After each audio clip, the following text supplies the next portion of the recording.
نماز پڑھنے کے کچھ فزیکل بینیفٹس۔ نماز پڑھنا لنگز کے لیے بہت اچھا ہے کیونکہ وہ لنگز کی ایروبک کیپیسٹی بڑھا دیتا ہے۔ برین ہیمریج اور برین سٹروک کے چانسز بہت کم ہو جاتے ہیں۔ بلڈ سرکولیشن امپروو ہوتا ہے۔ ہارٹ اٹیک کے چانسز کم ہو جاتے ہیں۔ باڈی کی فلیکسیبلٹی امپروو ہوتی ہے اور ہڈیاں مضبوط ہوتی ہیں۔ ہیلدی ویٹ مینٹین کرنے میں مدد ملتی ہے۔ باڈی کا ڈائجیشن ٹھیک رہتا ہے اور مسلز ٹونڈ رہتے ہیں۔ کوشش کریں کہ آپ نماز پابندی سے پڑھا کریں۔ کھجور کھانے کے کچھ بہترین فائدے۔ کھجور کھانے سے ہارٹ اٹیک کے چانسز کم ہوتے ہیں۔ دماغ تیز ہوتا ہے، جسمانی طاقت آتی ہے۔ آنکھیں تیز ہوتی ہیں، باڈی میں خون بہت تیزی سے بنتا ہے۔ پیٹ سے ریلیٹڈ جتنی بھی بیماریاں ہیں وہ کھجور کھانے سے ختم ہوتی ہیں۔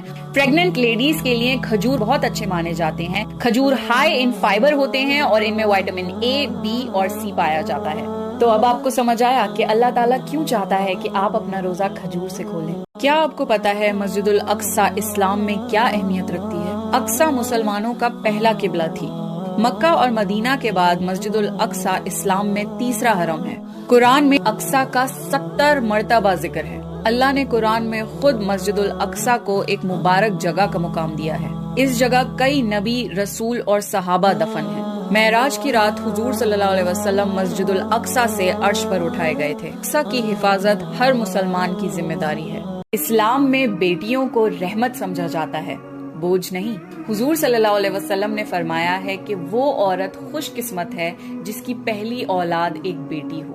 حضور صلی اللہ علیہ وسلم نے یہ بھی فرمایا ہے کہ جو بھی اپنی بیٹیوں کو محبت سے اور ان کے سارے حق دے کر پالے گا تو قیامت کے دن یہ بیٹیاں اس کے لیے جہنم سے رہائش کا ذریعہ بنیں گی۔ بیٹیاں اللہ کی رحمت ہیں، تو اس تحفے کو محبت سے رکھیں۔ آپ کا لائف پارٹنر اللہ نے آپ کی پیدائش سے پہلے ہی لکھ دیا ہے۔ آپ کی روح آپ کے لائف پارٹنر کے ساتھ بنائی گئی تھی۔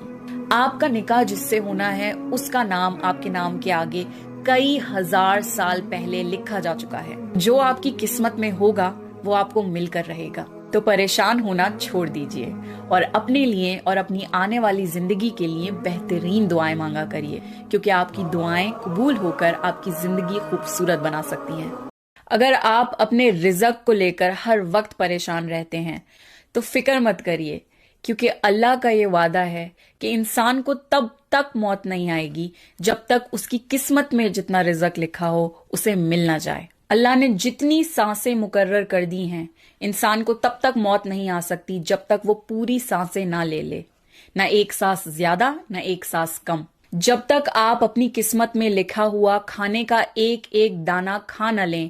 عائشہ رضی اللہ تعالیٰ عنہ نے حضور صلی اللہ علیہ وسلم سے پوچھا کہ اگر رمضان میں مجھے لیلۃ القدر نصیب ہو تو میں اللہ سے کیا دعا مانگوں؟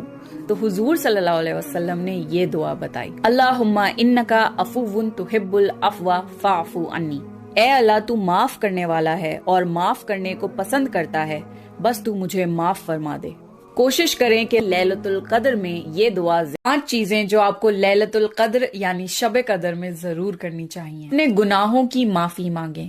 شب قدر میں اللہ سب سے زیادہ انسانوں کو معاف کرتا ہے۔ نمازیں پڑھیں، اسپیشلی تراویح اور تہجد کی نماز۔ صدقہ کریں، قرآن پڑھیں کیونکہ قرآن رمضان میں اترا تھا۔ خوب ساری دعائیں مانگیں۔ شب قدر کی رات اللہ دعائیں قبول کرتا ہے۔ خاص طور سے یہ دعا بتائی ہے، اللہم انکا عفو تحب العفو فاعف عنی۔ کیا آپ کو پتا ہے کہ جہنم میں ایک کولڈ پورشن بھی ہے جس کا نام ہے زمہریر، جہاں پر سردی کا عذاب ہوگا۔ زمہریر میں اتنی سردی ہوگی کہ جہنمی اللہ سے بھیک مانگیں گے کہ انہیں تھوڑی سی گرماہٹ مل جائے۔ اتنی شدید سردی کہ آپ کی سکن کو جلانے لگ جائے۔ حضور صلی اللہ علیہ وسلم نے ایک خاص دعا بتائی ہے، اللہم اجرنی من زمہریر جہنم۔ او اللہ save us from the extreme cold of جہنم۔ جہنم کے سرد عذاب سے بھی مغفرت مانگا کریں۔